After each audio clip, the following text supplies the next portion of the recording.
दमयंती के द्वारा राजा नल की परीक्षा, पहचान, मिलन, राज्य प्राप्ति और कथा का उपसंहार। बृहस्पति जी कहते हैं, युधिष्ठिर, विदर्भ, नरेश, भीम ने अयोध्यापति ऋतुपर्ण को खूब स्वागत सत्कार किया। ऋतुपर्ण को अच्छे स्थान में ठहरा दिया गया। उन्हें कुंडलपुर में स्वयंवर का कोई चिन्ह नहीं दिखाई पड़ा। भीम को इस बात का बिल्कुल पता नहीं था कि राजा ऋतुपर्ण मेरी पुत्री स्वयंवर का निमंत्रण पाकर यहाँ आए हैं। उन्होंने कुशल मंगल के बाद पूछा कि आप ये किस उद्देश्य से पधारे। ऋतुपर्ण ने स्वयंवर की कोई तैयारी न देखकर निमंत्रण के बाद दबा दी और कहा, मैं तो केवल आपको प्रणाम करने के लिए ही चला आया हूँ। भीम सोचने लगे कि 100 योजन से कोई अधिक दूर कोई प्रणाम करने के लिए नहीं आ सकता। आज तो आगे चलकर यह बात खुल ही जाएगी। भीम ने बड़े सत्कार के साथ आग्रह करके ऋतुपर्ण को अपने यहाँ रख लिया। बाहुक विवारणीय के साथ अश्वशाला में ठहर कर घोड़ों की सेवा में संलग्न हो गया। दमयंती आकुल होकर सोचने लगी, रथ की धमनी तो मेरे पतिदेव के रथ के ही समान जान पड़ते थे, परंतु उनके कई दर्शन नहीं हो रहे हैं। हो न हो वार्ष्णेय ने उनके रथ विद्या सीख ली होगी, इसी कारण रथ उनका मालूम पड़ता था। संभव है ऋतुपर्ण को भी यह विद्या मालूम हो। उसने अपनी दासी को बुलाकर कहा कि केसनी, तू जा इस बात का पता लगा कि वह कुरूप पुरुष कौन है। संभव है ये ही हमारे पतिदेव हो। मैंने ब्राह्मणों के द्वारा जो संदेश भेजा था वही उसे बतलाने और उसका उत्तर सुनकर मुझसे कहना। केसरी ने जाकर बाहुक से वार्ष्णेय तथा अपनी अश्वविद्या भोजन बनाने की चतुरता का परिचय दिया। केसरी ने पूछा, बाहुक, राजा नल कहाँ है? क्या तुम जानते हो अथवा तुम्हारा साथी वार्ष्णेय जानता है? बाहुक ने कहा, केसरी, वार्ष्णेय राजा नल के बच्चों को यहाँ छोड़कर चला गया था। उसे अनेक संबंध में कुछ भी मालूम नहीं है। इस समय नल का रूप बदल गया है। वे छिप कर रहते हैं। उन्हें या तो स्वयं वे ही पहचान सकते हैं या उनकी पत्नी दमयंती, क्योंकि वे अपने गुप्त चिन्हों को दूसरों के सामने प्रकट करना नहीं चाहते। केसरी, राजा नल विपत्ति में पड़ गए थे, इसी से उन्होंने अपनी पत्नी का त्याग किया। दमयंती को अपने पति का क्रोध नहीं करना चाहिए। जिस समय भोजन की चिंता में थे, पक्षी उनके वस्त्र लेकर उड़ गए। उनका हृदय पीड़ा से जर्जरित था। यह ठीक है कि उन्होंने अपनी पत्नी के साथ उचित व्यवहार नहीं किया, फिर भी दमयंती उनकी दुर्व्यवस्था पर विचार करके क्रोध नहीं करना चाहिए। ये कहते ही नल का हृदय खिन्न हो गया, आंखों में आंसू आ गए, वे रोने लगे। केसरी ने दमयंती के पास आकर बहुत सी बातचीत की, उनका रोना बतलाया। अब दमयंती आशंका और दृढ़ होने लगी और यही नल राजा है। उसके दासी से कहा कि केसरी, तुम फिर बाहुक के पास जाओ और उसके पास बिना कुछ बोले खड़ी रहो। उसकी चेष्टा पर ध्यान दोगे। आग मांगे तो मत देना, जल मांगे तो देर कर देना। उसका एक एक चरित्र मुझे आकर बताओ। केसरी फिर बाहुक के पास गई और वहाँ उसके देवता व मनुष्य के समान बहुत से चरित्र देख कर लौट आई और दमयंती से कहने लगी कि राजकुमारी, बाहुक ने तो जल, थल और अग्नि पर सब तरह से विजय प्राप्त कर ली है। मैंने आज तक ऐसा पुरुष न कहीं देखा है और न सुना है। यही कहीं नीचा द्वार आ जाता है तो वह झुकता नहीं, उसे देखकर द्वार ही ऊंचा हो जाता है। वह बिना झुके ही चला जाता है। छोटे से छोटा छेद भी उसके लिए गुफा बन जाता है। वहाँ जल के लिए जो घड़े रखे हैं वे उसकी दृष्टि पड़ती जल से भर गए। उसने फूस का पूला लेकर सूर्य की ओर किया और वह जलने लगा। इसके अतिरिक्त वह अग्नि का स्पर्श करके भी जलता नहीं है। पानी उसके इच्छा अनुसार बहता है। जब वह अपने हाथ से फूलों की मसलने लगता है तब वे कुम्हलाते नहीं है और प्रफुल्लित तथा सुगंधित देखते हैं। इन अद्भुत लक्षणों को देखकर मैं तो चंबाचौक सी रह गई और बड़ी शीघ्रता से तुम्हारे पास चली आई। दमयंती बाहुक के कर्म और चेष्टा को सुनकर निश्चित रूप से जान गई कि अवश्य ही मेरे पतिदेव है। उसने केसनी के साथ अपने दोनों बच्चों को नल के पास भेज दिया। बाहुक इंद्रसेन और इंद्रसेन को पहचान कर उनके पास आ गया और दोनों बालकों को छाती से लगाकर गोद में बैठा लिया। बाहुक अपनी संतान से मिलकर घबरा गया और रोने लगा। उसके मुख पर पिता के समान स्नेह के भाव प्रकट होने लगे। तदनंतर बाहुक ने दोनों बच्चे केसनी को दे दिए और कहा, ये बच्चे मेरे दोनों बच्चों के समान ही हैं, इसलिए मैं इन्हें देखकर रो पड़ा। केसनी, तुम बार बार मेरे पास आती हो, लोग न जाने क्या सोचेंगे, इसलिए यहाँ मेरे पास बार बार आना उत्तम नहीं है। तुम जाओ। केसनी ने दमयंती के पास आकर वहाँ की सारी बातें कह दी। अब दमयंती ने केसनी को अपनी माता के पास भेजा और कहलाया कि माता जी, मैंने राजा नल समझकर बार बार बाहुक की परीक्षा करवाई है। अब मुझे केवल उसके रूप के संबंध में ही संदेह रह रहा है। अब मैं स्वयं उसकी परीक्षा करना चाहती हूँ, इसलिए आप बाहुक को मेरे महल में आने की आज्ञा दीजिए अथवा उसके पास ही जाने की आज्ञा दे दीजिए। आपकी इच्छा हो तो यह बात पिताजी को बतला दीजिए अथवा मत बतलाइए। रानी ने अपने पति भीम से अनुमति ली और बाहुक को निवास में बुलवाने की आज्ञा दी। बाहुक बुला लिया गया। दमयंती ने देखते नल का हृदय एक साथ ही शोक और दुख से भर गया।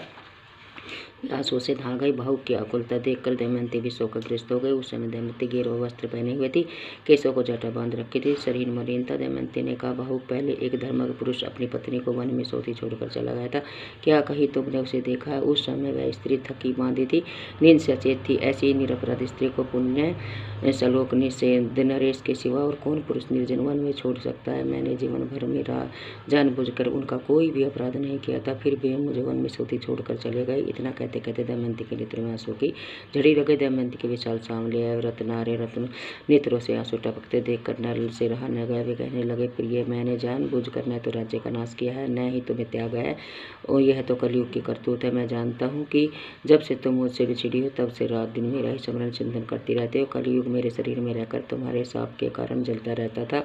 मैंने उद्योग और तपस्या के बल से उस पर विजय पा ली है और अब हमारे दुख का अंत आ गया है। कलयुग अब मुझे छोड़कर चला गया।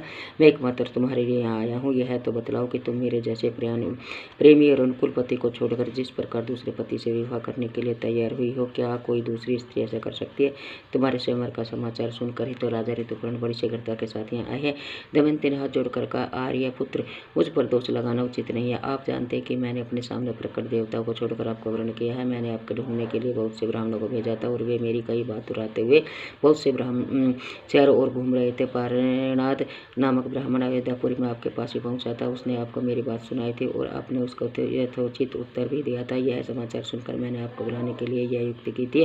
मैं जानती हूँ कि आपके अतिरिक्त दूसरा कोई मनुष्य नहीं है जो एक दिन में घोड़ों के रथ से योजन पहुँच जाए।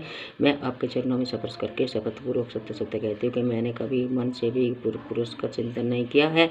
यदि मैंने कभी मन से पाप कर्म किया हो तो निरंतर भूमि पर विचरने वाले वायुदेव भगवान सूर्य और बंद के देवता चंद्रमा मेरे प्राणों का नाश कर दे। ये तीनों देवता सकल भूमंडल में विचरते वे सच्ची बात बतला देते और यही यदि मैं पापनी हूँ तो मुझे त्याग दे। उसी समय वायु ने अंतरिक्ष में स्थित होकर कहा, राजन, मैं सत्य कहता हूँ कि दमयंती ने कोई पाप नहीं किया। इसे 3 वर्ष तक अपने जोर से सिर व्रत की रक्षा की। हम लोग इसके रक्षक रूप में रहे हैं और इसकी पतिव्रता के साक्षी हैं। इस स्वयंवर की सूचना तो तुम्हें ढूंढने के लिए ही दी थी। वास्तव में दमयंती तुम्हारे योग्य है और तुम दमयंती के योग्य, और शंका न करो और इसे स्वीकार करो। जिस समय पवन देवता यह बात कह रहे थे उस समय आकाश से पुष्पों की वर्षा होने लगी। देवताओं की दुमंदियां बजने लगी। शीतल मंद सुगंध वायु चलने लगे। ऐसा अद्भुत दृश्य देखकर राजा नल ने अपना संदेश छोड़ दिया और नागराज को रकटक दिया हुआ वस्त्र ओढ़कर उसका स्मरण किया। उनका शरीर तुरंत पूर्वत हो गया। दमयंती राजा नल को पहले रूप में देखकर उनसे लिपट गई और रोने लगी। राजा नल ने भी प्रेम के साथ दमयंती को गले से लगाया और दोनों बालकों को छाती से लिपटाकर उनके साथ प्यार की बात करने लगे। सारी रात दमयंती के साथ बातचीत करने से ही बीत गई। प्रातःकाल होने पर नहा धोकर सुंदर वस्त्र पहनकर दमयंती और राजा नल भीम के पास गए और उनके चरण प्रणाम किया। भीम ने बड़े आनंद के साथ उनका सत्कार किया और आश्वासन दिया। बात ही बात में समाज सर्वत्र पहुंच गया। न करके नगर नारी आनंद भरकर उत्सव मनाने लगे। देवताओं की पूजा हुई। जब ऋतुपर्ण ने यह बात मालूम हुई कि भाव के रूप में जो राजा नल ही थे यहाँ आकर वे अपनी पत्नी से मिल गए, तब उन्होंने बड़ा आनंद हुआ और उन्होंने नल को अपने पास बुलवाकर क्षमा मांगी। राजा नल ने उनके व्यवहारों की उत्तमता बताकर प्रशंसा की और उनका सत्कार किया। साथ ही उन्हें अश्वविद्या भी सिखा दी। राजा ऋतुपर्ण किसी दूसरे सारथी को लेकर अपने नगर चले गए। राजा नल 1 महीने तक कुटिल नगर में ही रहे। तदंतर अपने ससुर भीम की आज्ञा लेकर थोड़े से लोगों को साथ ले निश्चल देश के लिए रवाना हुए। राजा भीम ने 1 श्वेत वर्ण का रथ, 16 हाथी, 50 घोड़े, 600 पैदल राजा नल के साथ भेज दिए। अपने नगर में प्रवेश करके राजा नल पुष्कर से मिले और बोले कि या तो तुम कपट से भरे जुए का खेल फिर से मुझसे खेलवाए। धनुष ने डोरी चला। पुष्कर ने हंसकर कहा, अच्छी बात है, तुम्हें दाव पर लगाने के लिए फिर धन मिल गया है। आओ अब की बार तुम्हें धन तथा दमयंती भी जीत लूंगा। राजा नल ने कहा, अरे भाई, जुआ खेल लो, बकते क्या हो, हार जाओगे तो तुम्हारी क्या दशा होगी जानते हो। जुआ होने लगा। राजा नल ने पहले ही दाव में पुष्कर के राज्य, रत्नों के भंडार और उसके प्राणों को भी जीत लिया। उन्होंने पुष्कर से कहा कि यह सब राज्य मेरा हो गया। अब तुम दमयंती की ओर आंख उठाकर भी नहीं देख सकते। तुम दमयंती के सेवक हो। अरे मूड, पहली बार ही तुमने मुझे नहीं जीता था। वह काम कलयुग का था। तुम्हें इस बात का पता नहीं था। मैं कलयुग के दोष के तुम्हारे सिर नहीं मरना चाहता।